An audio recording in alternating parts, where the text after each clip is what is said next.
हरे कृष्ण. श्रीमद भगवद्गीता जशी आहे तशी, अध्याय 4. अध्यायाचं नाव आहे ज्ञान कर्म संन्यास योग. आज 8वा श्लोक वाचणार आहोत. त्याआधी श्रील प्रभुपादांना प्रार्थना करूया. हे श्रील प्रभुपाद, आम्ही भगवद्गीता वाचून समजून घेण्याचा प्रयत्न करीत आहोत, त्यासाठी आम्हाला आशीर्वाद द्या. धन्यवाद प्रभुपाद. परित्राणाय साधूनां विनाशाय च दुष्कृतां धर्म संस्थापनार्थाय संभवामी युगे युगे. भक्तांचा उद्धार करण्याकरिता आणि दुष्टांचा विनाश करण्याकरिता, तसेच धर्माची पुनःस्थापना करण्याकरिता मी स्वतः युगायुगात प्रकट होतो. तर इथे भगवंत 3 गोष्टींसाठी प्रकट होत आहेत असं सांगतायत. काय आहे? भक्तांचा उद्धार करण्याकरिता, दुसरं दुष्टांचा विनाश करण्याकरिता, आणि तिसरं आहे धर्माची पुनःस्थापना करण्याकरिता. तर शब्द अतिशय सोपे आहेत बघा. परित्राणाय म्हणजे उद्धार करण्यासाठी. कोणाचा उद्धार आहे? साधू नाम, भक्तांचा. विनाशायच म्हणजे विनाश करण्यासाठी. कोणाचा? दुष्कृताम, जे दुर्जन आहेत, जे दुष्ट आहेत त्यांचं. तिसरं कारण काय आहे? धर्म संस्थाप अर्थाय, धर्मतत्वांची पुनःस्थापना करण्यासाठी. भगवंत म्हणतात संभवामी, मी प्रकट होतो. कधी? युगे युगे. तर श्रील बलदेव विद्याभूषण आपल्या गीताभूषण टीकेमध्ये हा श्लोक समजवताना म्हणतात की जर भगवान श्रीकृष्णांना अर्जुनाने प्रश्न विचारला. काय प्रश्न विचारला? की जसं भगवंत म्हणता आहेत ना की 7व्या श्लोकात सांगितलं की धर्माला जेव्हा ग्लानी येते, अधर्माचं वर्चस्व वाढतं, तेव्हा मी प्रकटतो, स्वतः प्रकटतो. तर मग जर प्रश्न अर्जुनाने विचारला की भगवंता, तुमचे भक्त आणि हे जे राज ऋषी वगैरे आहेत, ते सुद्धा अधर्माचा नाश करण्यासाठी आणि धर्माचा ऱ्हास रोखण्यासाठी प्रकट होतात ना, मग तुम्ही 7व्या श्लोकात जे म्हटलं आहे ते असं का बरं म्हणता की मी स्वतः अवतीर्ण होतो? असा अर्जुनाने जर प्रश्न विचारला, तर भगवान श्रीकृष्ण उत्तर देताना हा 8वा श्लोक सांगतात की माझे भक्त आहेत ते माझ्या रूप आणि गुणांचं आस्वादन करण्यात कायम मग्न असतात. तर ते भक्त आहेत ते माझ्या रूपाचा साक्षात्कार करण्याची आकांक्षा ठेवतात. तर भगवान श्रीकृष्णांचं उत्तर काय आहे ते डिटेल मध्ये श्रील बलदेव विद्याभूषण समजून सांगतायत. भगवंतांचे भक्त आहेत ते कसे आहेत? भगवंतांचं नाम, रूप, गुण, लीला ह्याचं आस्वादन, ह्याच्या चर्चा करण्यामध्ये, चिंतन स्मरण करण्यामध्ये कायम मग्न असतात. आणि मग त्यांची इच्छा असते की भगवंतांनी आणखीन काही भगवंत लीला करतायत, भगवंतांचं जे रूप आहे त्याचा मला साक्षात्कार व्हायला पाहिजे.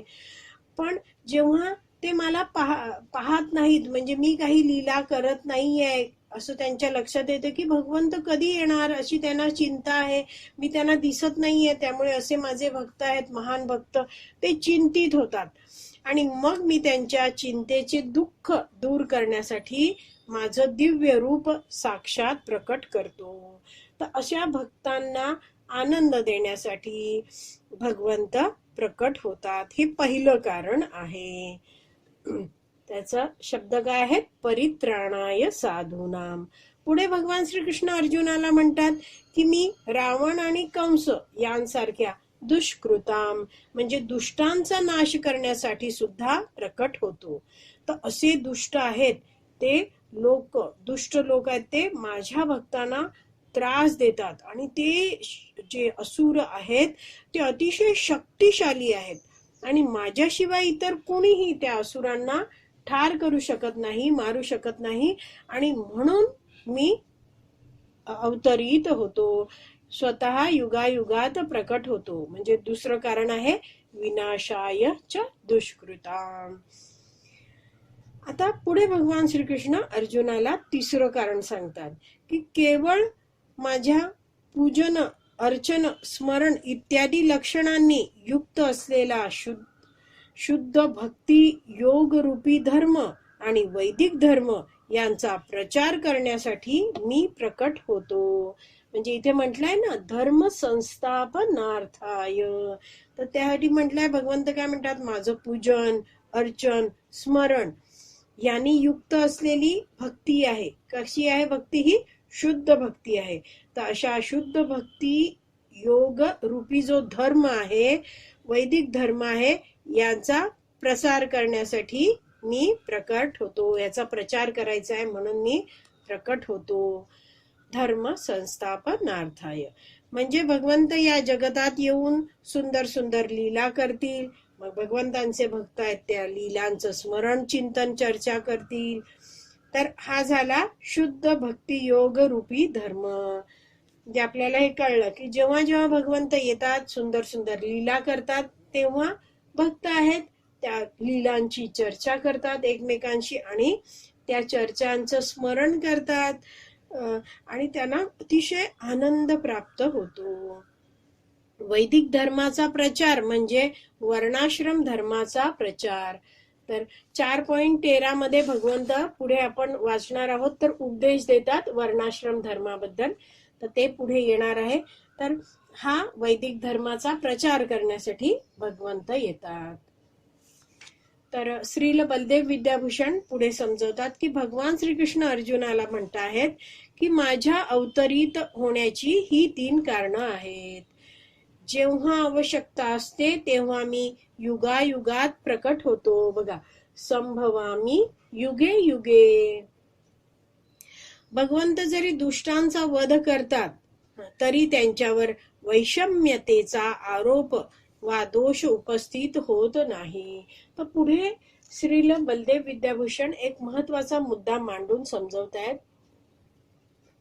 की भगवंत इथे म्हटलंय ना विनाशायच दुष्कृता, म्हणजे दुष्टांचा दुर्जनांचा विनाश करण्यासाठी जरी भगवंत येतात तरी त्यांच्यावर दोष येत नाही. काय दोष येत नाही? वैषम्यतेचा. म्हणजेच काय आहे? वैषम्यता म्हणजे हा माझा मित्र, तो माझा शत्रू. आणि मग विचार काय आहे? मी शत्रूला मारेन, मी मित्रावर प्रेम करेल. हेच आपण जगभर बघतो की नाही, सगळीकडे हेच बघतो. आणि त्यामुळे बरेच जणांना काय वाटतं की भगवंत आहेत असुरांना आहेत ना ते शत्रू मानतात आणि म्हणून त्या असुरांचा नाश करतात. तर आपण हे जाणून घेतलं पाहिजे की भगवंत कसे आहेत? दिव्य आहेत, या भौतिक जगतातले नाही आहेत. इकडे भौतिक जगताच्या पलीकडचे भगवंत आहेत. आणि भगवंत तर या अख्खे सगळे जगत निर्माण करणारे आहेत. भगवंतांना कुणाचंच भय नाहीये. त्यांचा शत्रू बनून कुणीही भगवंतांना नष्ट करू शकत नाहीये. तर असे भगवंत आहेत. तर सगळे जीव तर भगवंतांचेच अंश आहेत. मग त्यातल्या काही अंशांचा भगवंत का बरं द्वेष करतील हे आपण जाणून घेतलं पाहिजे. प्रभुपाद समजवतात की गॉड इज ऑलवेज गुड. म्हणजे काय आहे? भगवंत आहेत ते कायमच सगळ्यांशी चांगलं वागतात, मंगलकारी असे भगवंत आहेत. तर मग भगवंत जेव्हा असुरांना ठार करतात तर ते सुद्धा असुरांच्या कल्याणासाठीच असतं. भगवंत असुरांना दंडित करतात तेव्हा असुरांचा उद्धार पण करतात. असे हे भगवंत आहेत ते हितचिंतक आहेत. सगळ्यांचं हित ते चिंतित असतात, विचार करीत असतात. आणि त्यामुळे भगवंतांवर वैषम्यतेचा दोष येत नाही. म्हणजे भगवंत असे हा माझा शत्रू, तो माझा मित्र असा भेदभाव करत नाहीत. एवढं श्रील बलदेव विद्याभूषण यांनी समजवलं आहे.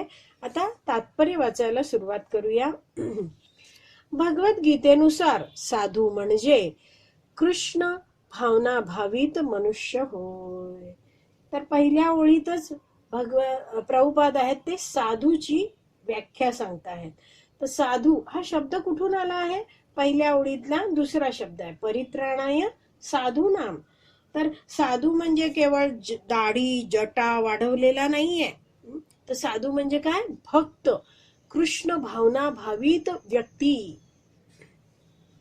पुढे वाचते आहे, एखादा मनुष्य अधार्मिक आहे असे दिसू शकते, पण जर तो कृष्ण भावनेच्या गुणांनी संपूर्णपणे युक्त असेल तर त्याला साधू समजले पाहिजे.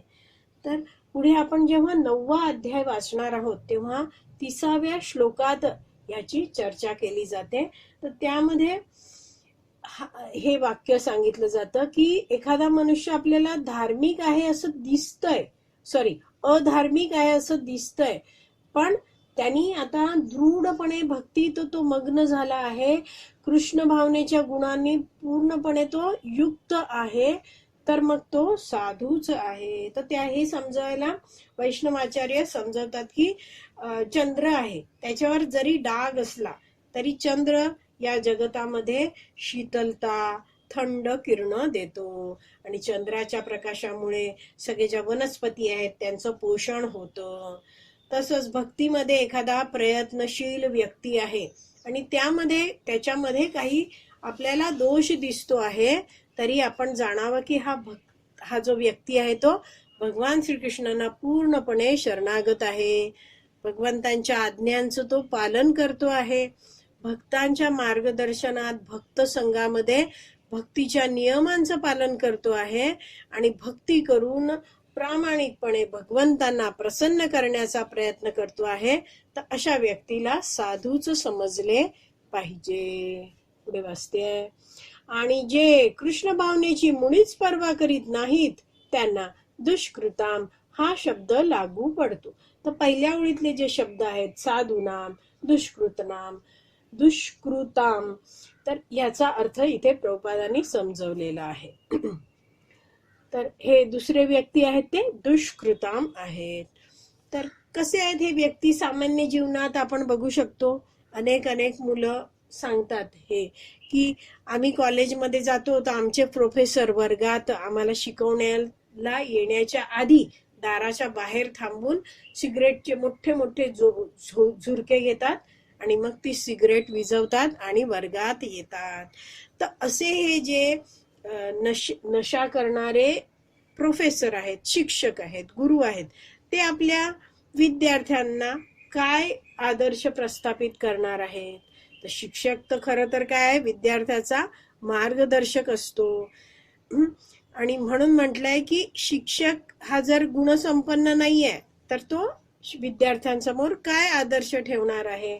आणि मग असे जे लोक आहेत जे कृष्ण भावनेची मुळीच पर्वा करत नाहीयेत, आपलं आचरण त्यांचं योग्य नाहीये आणि काय करतायत, पुढे दिलं आहे इथे म्हटलंय, असे दुष्ट किंवा दुष्कृताम लोक भौतिक शिक्षणाने जरी विभूषित असले तरी त्यांचे वर्णन मूर्ख आणि मानव जातीतील अत्यंत निकृष्ट म्हणून करण्यात आले आहे.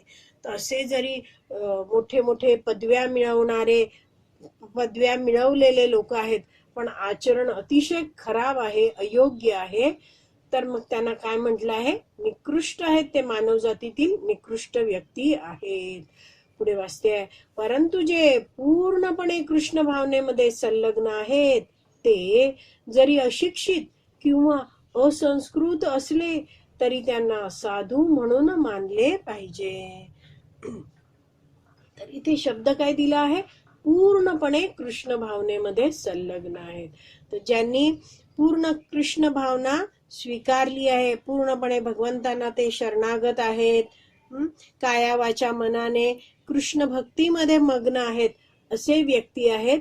मग जरी त्यांचं खूप फारसं शिक्षण अजिबात झालेलं नाहीये, आपल्याप्रमाणे ते मॉडर्न दिसत नाहीत, वागत नाहीत, तरीही काय आहे, ते साधू त्यांना मानलं पाहिजे. पुढे वाचते आहे, नास्तिक लोकांबद्दल सांगावयाचे तर ज्याप्रमाणे रावण आणि कंस या असुरांचा विनाश करण्यासाठी स्वतः भगवंतांना अवतरित व्हावे लागले, त्याप्रमाणे नास्तिक लोकांचा विनाश करण्यासाठी त्यांना म्हणजे भगवंतांना अवतरित होण्याची आवश्यकता नाही. तर नास्तिक या शब्दाचा अर्थ आहे जे भगवंतांना मानत नाहीत ते. तर रावण आणि कंस हे असुर काय अतिशय शक्तिशाली होते आणि केवळ भगवंतांद्वारेच ते मारले जाऊ शकत होते आणि म्हणून त्यावेळी भगवंत प्रकटले. पण इतर जे नास्तिक आहेत त्यांचा विनाश करण्यासाठी भगवंतांना स्वतः अवतरित व्हायची काहीच आवश्यकता नाहीये. असुरांचा विनाश करण्यास समर्थ असे भगवंतांचे अनेक प्रतिनिधी आहेत, पण आपल्या अनन्य भक्तांच्या सांत्वनार्थ ते म्हणजे भगवंत विशेष करून अवतरित होतात. कारण आसुरी लोक भक्तांचा नेहमी छळ करीत असतात. तर भगवंतांचे अनेक अनेक शक्ती प्रदान केलेले प्रतिनिधी आहेत, जे या असुरांचा विनाश करू शकतात. पण भगवंतांचं ध्येय काय? जे भगवंतांचे अनन्य भक्त आहेत. अनन्य म्हणजे नाही अन्य, जे केवळ भगवान श्रीकृष्णांचीच सेवा करतायत, भक्ती करतायत आणि त्या सेवेमध्येच ते आनंद प्राप्त करतायत. तर असे हे जे भक्त आहेत त्यांना भगवंतांचं दर्शन घेण्याची इच्छा आहे. त्यांना हे असुर लोक आहेत ते खूप त्रास देत आहेत. नेहमी असे आसुरी लोक भक्तांचा छळ करत आहेत. तर त्यासाठी भगवंत विशेष करून अवतरित होत असतात.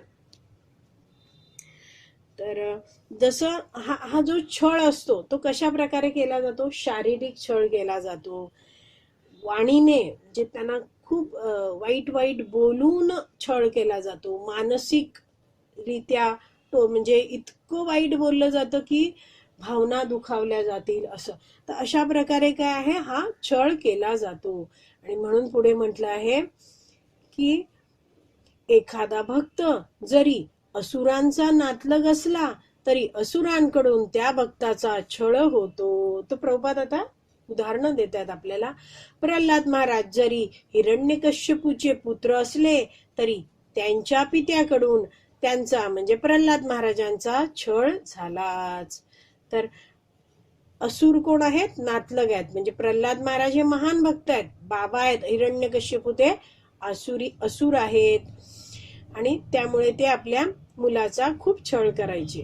दुसरं उदाहरण दिलं आहे, श्रीकृष्णांची माता देवकी जरी कंसाची बहीण असली तरी तिचा आणि तिचे पती वसुदेव यांचा कंसाने एवढ्याच साठी छळ केला की त्यांच्या पोटी श्रीकृष्णांचा जन्म होणार होता. तर एक तर आपल्याला समजलं की प्रल्हादाचा छळ आहे तो पित्याकडून होत होता. दुसरं उदाहरण आहे की देवकीचा छळ आहे तो भावाकडून होत होता. तर आपल्याला सगळ्यांनाच ही कथा माहिती आहे. तर देवकीचं दुःख आपण विचार करू शकतो की देवीच्या डोळ्यात देखत तिची 6 नवजात बालकं आहेत ती मारली जाणं हे किती दुःखदायक असेल याचा आपण विचार करू शकतो. पुढे वाचते, म्हणून भगवान श्रीकृष्ण मुख्यतः कंसाचा वध करण्यापेक्षा देवकीचा उद्धार करण्यासाठी अवतरित झाले. पण दोन्ही कार्य त्यांनी एकाच वेळी केली. जास्त भगवंतांना काळजी कोणाची आहे? देवकी देवीची आहे. ती महान भक्त आहे. तर तिचा या परिस्थितीतून उद्धार करण्यासाठी भगवंत अवतरित झाले. यास्तव या ठिकाणी सांगण्यात आले आहे की भक्तांचा उद्धार आणि दुष्ट असुरांचा विनाश करण्याकरिता भगवंत विविध अवतार धारण करतात. तर मुख्य प्रयोजन आहे देवकीचा उद्धार करणं. तर आता आहे ना, 1-2 क्षण आपण देवकीचा विचार करूया. तिच्या विवाह समयी आकाशवाणी झाली होती, त्यामुळे माहिती होतं की भगवंत तिच्या पोटी 8वं मूल म्हणून येणार आहेत. आणि ही आकाशवाणी ऐकल्यामुळे कंसाने काय केलं? देवकीला लगेचच मारण्यासाठी तलवार उपसली. आणि आता ह्या क्षणी देवकीला वाचवणं हे प्रमुख कर्तव्य आहे हे जाणल्यामुळे वसुदेवांनी कंसाला शांत केलं आणि वचन दिलं की आम्हाला झालेलं प्रत्येक मूल मी तुला आणून देईन. आणि मग कंसाने देवकी आणि वसुदेव यांना कारागृहात ठेवलं आणि एक मूल होत होतं आणि ते कंसाला देत होते. आणि देवकी आणि वसुदेव यांच्या डोळ्यासमोर कंस त्यांची मुलं आहेत ती दगडावर आपटून मारत होता. तर प्रत्येक मूल आपल्या शरीरात वाढवताना मातेला किती कष्ट होत असतं आपण जाणतो. आणि देवकी काय आहे? कंसाच्या कारागृहात होती. तिला कितीशा सुविधा पण प्राप्त होत असतील, किती अडचणी तर ती तिथे जगत असेल. पण वसुदेव आणि देवकी यांना माहित होतं की 8वा पुत्र या रूपात भगवान श्रीकृष्ण आपल्याकडे येणार आहेत. हे जाणून शुद्ध भक्त असलेले हे जे देवकी आहे, हे वसुदेव आहेत, त्यांनी सर्व प्रकारचे त्रास सहन केले. तर असं हे जे आपल्या भक्ताचं हृदय आहे, कोमल हृदय, भगवंतांप्रतीचं जे प्रेम आहे, हे भक्तवत्सल असलेलं भगवंत नीटपणे जाणतात आणि त्या प्रेमाला प्रतिसाद देण्यासाठी, प्रेमाची म्हणजे भगवंत आपल्या भक्ताच्या प्रेमाचं आदान प्रदान करण्यासाठी अवतरित होतात. तर असे हे जे महान भक्त आहेत, ते भगवंतांना संतुष्ट करण्यासाठी कितीही कष्ट भोगायला तयार असतात. याला भगवत प्रेमाचं लक्षण म्हटलं जातं.